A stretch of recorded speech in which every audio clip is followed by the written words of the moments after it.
ভাই আমি আপনাদেরকে জানছি ফ্ল্যাশ লাইট কীভাবে ঠিক করবেন আপনারা ফ্ল্যাশ লাইটের সমস্যার সমাধান করার সিস্টেম। এইটা ফ্ল্যাশ লাইটের রুলস আপনারা জানেন। এটার লাইন দিবেন আপনারা, বিদ্যুৎ লাইন। এটা হচ্ছে ফ্ল্যাশ লাইট।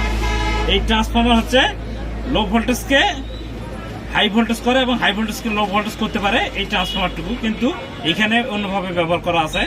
এই ফ্ল্যাশ লাইটটা আমি ঠিক করে দেখাবো, আপনাকে ড্রয়িং করে দেখাবো। বর্তমানে আপাতত এই ভিডিওতে দেখাচ্ছি। এই ক্যাপাসিটরটা হাই ভোল্টেজ লাগে এবং এর পাওয়ারটা মাইক্রোফ্যারাডটা অনেক বেশি লাগে।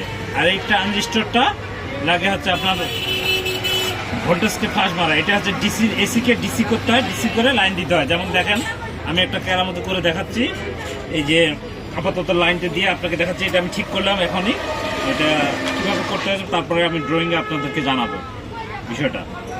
এই যে আগে লাইনটা দিয়ে দেখি, আপনাদেরকে দেখাই যে কেমন করে এটা ফ্লাশ মারে সেই বিষয়টা আগে জানবো। এই ফ্লাশটা মারবে আপনাদেরকে, আপনারা দেখবেন। এই যে ফ্লাশ, এই ফ্লাশটা মারতেছে। এই ফ্লাশটা হচ্ছে হাই পাওয়ার একটা ফ্লাশ। এটা আপনাদেরকে আমি দেখাবো এখন কেমন ঠিক করতে হয়। আচ্ছা, সেটা জানাতে যাচ্ছি। এই ফ্লাশ মারবে ক্যাপাসিটার, তবে ফ্লাশটা স্টার্ট হওয়ার পরে ক্যাপাসিটার অবশ্যই কাজ করার আগে শর্ট করে নেবেন, মাধ্যমে বিদ্যুৎ শর্ট খাইতে পারেন আপনারা। এই যে ক্যাপাসিটার শর্ট করার নিয়ম আছে, এর উপরে শর্ট করে দেবেন।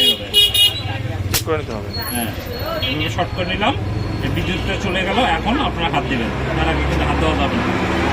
এখন আপনাদেরকে আমি দেখাবো ড্রয়িংয়ের মাধ্যমে।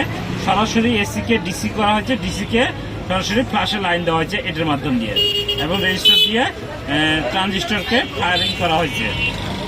বিভিন্নভাবে ডিজাইন করা হয়েছে, সেটা ডিজাইনের মাধ্যমে বুঝে দিতে। আপাতত আপনাকে ভিডিও করে দেখালাম, এখন আমি ড্রয়িংটা দেখাবো।